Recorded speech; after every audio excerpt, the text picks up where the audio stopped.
Hello guys, welcome back to my channel. আজকের ভিডিওতে আমি যে টপিকটা নিয়ে ডিসকাশন করব সেটা হচ্ছে বুল মার্কেটের যে বিহেভিয়ার বা বুল মার্কেটের যে নেচার, সেই বিষয়টা নিয়ে ডিসকাশন করব। কারণ এই জিনিসটা যদি আপনি বুঝতে পারেন তাহলে যে জিনিসটা বুঝতে পারবেন সেটা হচ্ছে যে আগামী দিনে আপনাকে কি কেন সুইং ট্রেড বিশাল বড় মাপের পয়সা দেবে না, বা আপনি যেভাবে এতদিন ধরে লাস্ট 3-4 বছরে সুইং ট্রেড করে পয়সা বানিয়েছেন সেই টাইপের জিনিসপত্রগুলো আর হবে না।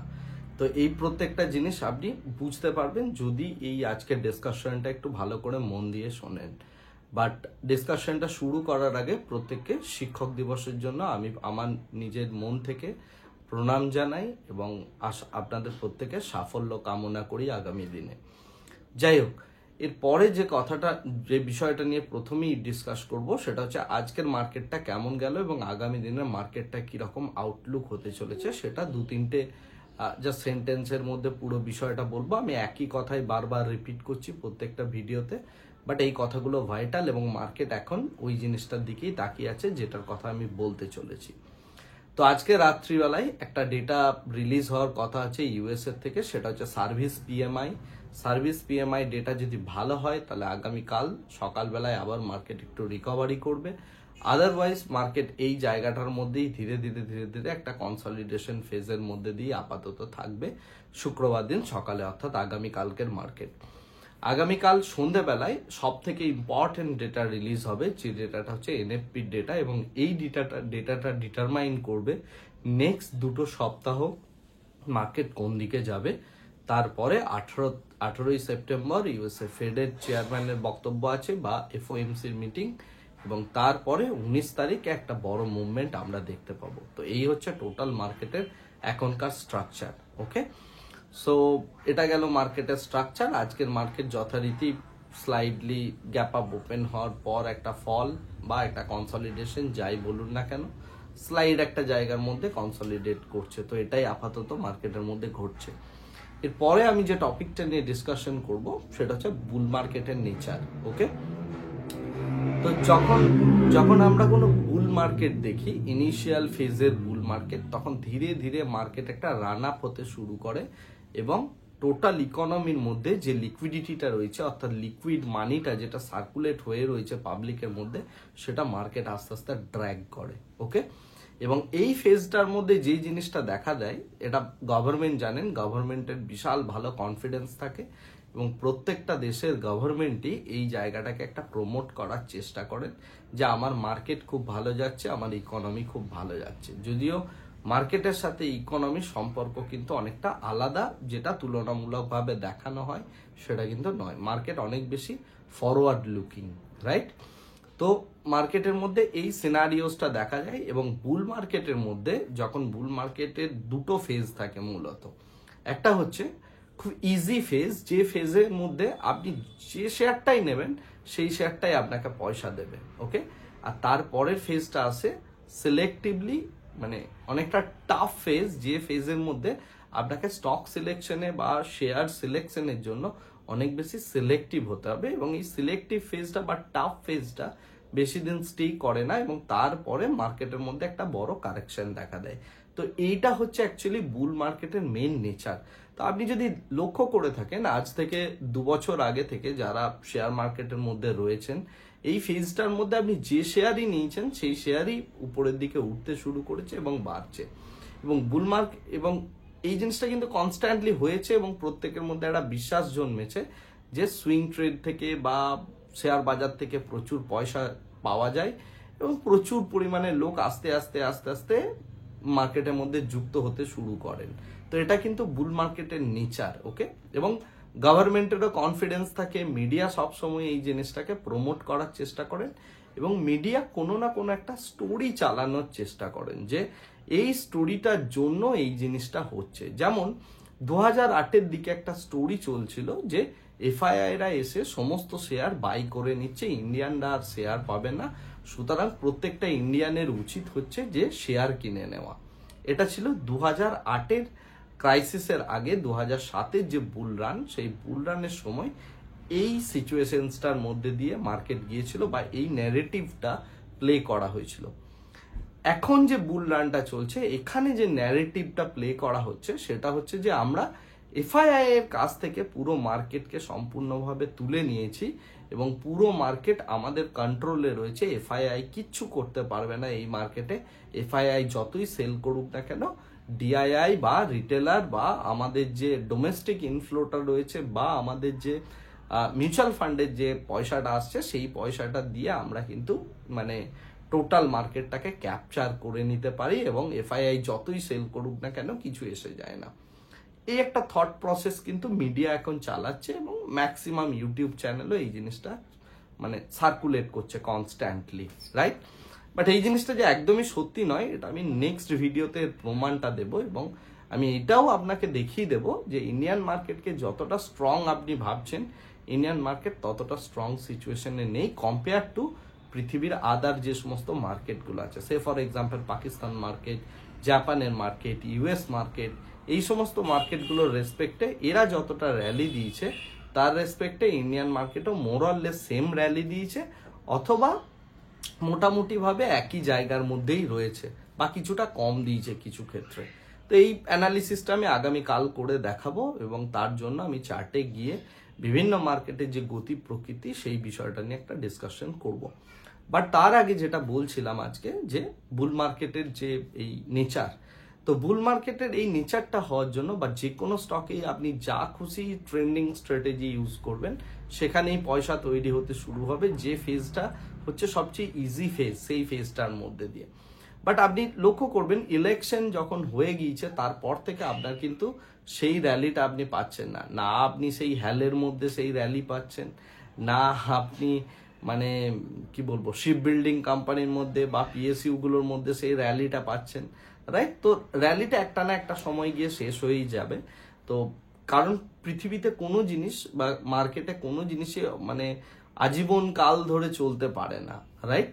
সো যারা মার্কেটে নতুন এসছেন কোভিডের পর তারা কোনো ক্র্যাশ দেখেননি এবং তারা এই জিনিসটা কখনোই রিয়েলাইজই করতে পারেন না যে নিফটি বা মার্কেট কখনো কখনো 30%, 40%, এমনকি 60% অব্দি ডাউন যেতে পারে। আমি এই কথাগুলো বলছি তার জন্য অনেকেই আমার প্রতি রুষ্ট হয়ে হয়তো গালাগালি করবেন, কিন্তু আপনি আপনার পোর্টফোলিওটার দিকে তাকিয়ে দেখুন, আস্তে আস্তে আস্তে আস্তে স্লোলি নিফটি ওপরের দিকে যাবে এবং রিসেন্টলি আমি যে রেড কার্টের কথা বলছি সেই রেড কার্টটা হয়ে গেলে মার্কেটের মধ্যে একটা বড় শুট আপ আপনি দেখতে পাবেন। বাট সেই শুট আপটা যখন শেষ হয়ে যাবে তারপরে কিন্তু মার্কেটের মধ্যে আপনি আর র্যালি খুঁজে পাবেন না এবং র্যালি যেহেতু আপনি খুঁজে পাবেন না সেহেতু আপনার যত স্ট্র্যাটেজি ছিল, ট্রেন্ডিং স্ট্র্যাটেজি বলুন, সেক্টরের যত স্ট্র্যাটেজি ছিল, সেই স্ট্র্যাটেজিগুলো কিন্তু ফেল করতে শুরু করবে যদি না আপনার কাছে প্রপার নলেজ থাকে। আর বিভিন্ন জনের রেকমেন্ডেশনে যদি আপনি সুইং ট্রেডিং করা শুরু করেন বা আদার ট্রেডিং করা শুরু করেন সেই জিনিসগুলো থেকে কিন্তু আপনি আস্তে আস্তে পয়সা লুজ করতে শুরু করবেন, বিকজ আমরা বুল মার্কেটের ব্যাপারে টাফ ফেজটার দিকে যাচ্ছি। আমি এটা বলবো না যে আমার বুল মার্কেট এখনো শেষ হয়ে গিয়েছে, কারণ আমার যা অ্যানালিসিস তাতে জানুয়ারি অবধি এখনো পুরো জিনিসটার কন্টিনিউয়েশন হওয়া উচিত। মার্কেটের মধ্যে যে ক্র্যাশটা আসার কথা সেটা জানুয়ারি 2025 থেকে আসা উচিত। আমি এক্সাক্ট ডেট এক্সাক্ট টাইম বলতে পারি না, বাট মোর অর লেস ওই সিনারিওটা হওয়া উচিত। মানে আমি যতটুকু স্টাডি করেছি, আই মাইট বি রং, আমি ভুলও হতে পারি, বাট এটা আমার স্টাডি থেকে আমি বুঝতে পারছি, রাইট? সুতরাং একটা জিনিস সবসময় জানবেন, বুল মার্কেট যখন চলে এই ফেজটা যে ফেজটার মধ্যে আমরা রয়েছি এখানে দুটো ক্যাটাগরির ট্রেডার তৈরি হয়। একটা ক্যাটাগরির ট্রেডার যারা এই পুরো মার্কেটটাকে মিস করেছে অতিরিক্ত নলেজ থাকার জন্য, আরেকটা ক্যাটাগরির ট্রেডার যারা হচ্ছে যাদের পয়সা এর মধ্যে ইনভেস্টেড আছে। যাদের পয়সা এর মধ্যে ইনভেস্টেড আছে সেটা মিউচুয়াল ফান্ডের মধ্যে হোক বা মার্কেটের যে কোনো পকেটসের মধ্যেই হোক বা যারা একটা বেশ বড় পরিমাণ প্রফিট দেখছেন, তাদেরকে যদি আপনি বলেন যে মার্কেট ফল করে যাবে তাহলে তারা সেই জায়গাটায় রেগে যান, ওকে, খেপে যান, চিৎকার চেঁচামেচি শুরু করে দেন এবং তারা এটা বিলিভই করতে চান না যে মার্কেট অ্যাকচুয়ালি এইভাবে চলে না। মার্কেট একটা সময় পর গিয়ে একটা রিট্রেসমেন্ট করবে এবং বড় একটা ডিপ কারেকশন হওয়ার দরকার আছে। That is the nature of this market, okay? তো এই জিনিসটা তারা মানতেই চায় না। আরেকটা পার্ট আছে যারা এটা ভাবতেই পারেন না যে মার্কেট আরো বড় শুট আপ করতে পারে, অর্থাৎ যারা মার্কেট থেকে পুরোপুরি আউট হয়ে গিয়েছেন এবং মার্কেটের দিকে জাস্ট তাকিয়ে রয়েছেন যে কবে মার্কেটটা ফল করবে, তারা অ্যাকচুয়ালি এটা ভাবতেই পারেন না যে মার্কেট আরো 2000 পয়েন্ট র্যালি দেবে কিনা, মার্কেট আরো 1000 পয়েন্ট র্যালি দিলে তাদের তখন প্যালপিটেশন হয়, রাইট? তো এই দুটো গ্রুপই কিন্তু মার্কেটের মধ্যে এক্সিস্ট করবে। তার কারণ হচ্ছে যে দুজনের থট প্রসেস দুই রকম, রাইট? সুতরাং একটা বুল মার্কেট যে মিস করেছে তার ক্ষেত্রে next 500 point, next 1000 point, next 2000 পয়েন্টের র্যালি তার কাছে খুব পেনফুল। আর যিনি এই মার্কেটের মধ্যে স্টে করে রয়েছেন তার কাছে নেক্সট 4000 পয়েন্ট, 3000 পয়েন্ট বা 2000 পয়েন্টের যদি কোনো একটা ফল হয় সেটাও ভীষণ পেইনফুল হবে, রাইট? তো এটা কিন্তু মার্কেটের নেচার, এটা মার্কেটের ডাইনামিক্সটা বুঝতে হবে। কোন সময়ে আপনি আপনার নিজেকে শিফট করবেন একটা দিক থেকে আরেকটা দিকে, সেই জিনিসগুলো আপনাকে রিয়েলাইজ করতে হবে, তবে আপনি গিয়ে মার্কেট থেকে মানে প্রপার ওয়েতে পয়সা বানাতে পারবেন, রাইট? এরকম নয় যে আপনি লাস্ট 3 বছরে, লাস্ট 2 বছরে যেভাবে মার্কেটটাকে দেখেছেন মার্কেটটা সেইভাবেই আজীবন কাল ধরে চলবে। ইন্ডিয়ান স্টক মার্কেট কেন, পৃথিবীর কোনো স্টক মার্কেট এইভাবে চলে না। আর পুরো গ্লোবাল সেন্টিমেন্ট সবসময় একই ডিরেকশনেই চলে, সেটা ইন্ডিয়া হোক, সেটা ইউএস হোক, সেটা রাশিয়ান মার্কেট হোক, সেটা আপনার মানে পাকিস্তানের মার্কেট হোক, যে কোনো মার্কেটে হোক না কেন, যখন বুল রান চলছে তখন প্রত্যেকটা কান্ট্রির মধ্যেই বুল রান চলে, পুরো ইকোনমির মধ্যেই বুল রান চলে। আবার যখন পুরো পৃথিবী একটা ডিপ ক্রাইসিসের মধ্যে পড়ে, সেটা কোনো রিসেশন হতে পারে, সেটা কোনো লার্জার ইকোনমির রেট কাটের ডিসিশনের ফলে হতে পারে, বা এরকম সিচুয়েশনস হতে পারে যখন আপনার ইকোনমিক অ্যাক্টিভিটি কমে গিয়েছে, মানুষের হাতে টাকা পয়সা নেই, রিসেশনের একটা ফেজ রয়েছে, এই ফেজটার মধ্যে দিয়ে যখন যাবে তখন পুরো পৃথিবী একসাথে যাবে। এরকম কোনো সিচুয়েশনস তৈরি হবে না যে পুরো পৃথিবী একসাথে রিসেশনের মধ্যে দিয়ে যাচ্ছে, আর একটা মার্কেট মানে সেটা ইন্ডিয়ান মার্কেট হতে পারে বা ইউএস মার্কেট হতে পারে বা সিঙ্গাপুরের মার্কেট হতে পারে বা মানে কি বলবো জাপানের মার্কেট হতে পারে, সে অল টাইম হাই লাগিয়ে যাচ্ছে। এটা মার্কেটের মধ্যে হয় না। তার কারণ হচ্ছে আমরা প্রত্যেকেই ইম্পোর্ট এক্সপোর্ট ওরিয়েন্টেড কান্ট্রি, এবং তার সাথে প্রত্যেকেরই কিছু না কিছু ইম্পোর্ট থাকে, প্রত্যেকেরই কিছু না কিছু এক্সপোর্ট থাকে। তো সমস্ত কিছু মিলেমিশে ওভারঅল গ্লোবাল একটা স্ট্রাকচার আছে, রাইট? সেই স্ট্রাকচারটা এইভাবে ভাঙতে পারে না, এবং তার সাথে সাথে কমোডিটি একটা বড় অ্যাসপেক্ট, তার সাথে আপনার কারেন্সি রয়েছে, এই প্রত্যেকটা জিনিসকে নিয়ে কিন্তু টোটাল ফাইন্যান্সিয়াল মার্কেট। এরকম নয় যে শেয়ার বাজার শুধু পরপর উপরেই যাবে, কোনোদিন নিচে নামবে না। আবার এরকমও নয় যে শেয়ার বাজার যখন খুশি তখন নিচে নেমে যাবে আর উপরে উঠবে না। প্রত্যেকটা একটা রিদমে চলে, প্রত্যেকটা কিছু ফাংশনের জন্য চলে, বিভিন্ন রকম ইকোনমিক অ্যাক্টিভিটিগুলোর জন্য চলে।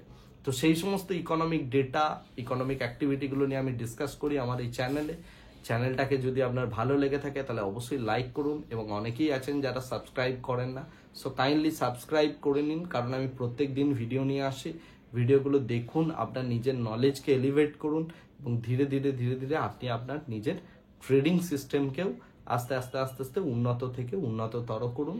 দেখবেন ধীরে আপনার প্রফিটেবিলিটির পরিমাণ বাড়বে, আপনি কখন রাইট টাইমে এন্ট্রি, রাইট টাইমে এক্সিট করতে পারবেন, এই প্রত্যেকটা বিষয় বুঝতে পারবেন যদি আমি যে কথাগুলো বলছি ইকোনমিক ডেটাগুলো এইগুলোর সাথে নিজেকে তাল মিলিয়ে খাপ খাইয়ে চলতে পারেন। হ্যাঁ, তার জন্য হয়তো 2 বছর এক্সট্রা টাইম দিতে হবে, 3 বছর এক্সট্রা টাইম দিতে হবে, শিখতে হবে, জিনিসটা রিয়েলাইজ করতে হবে, রাইট?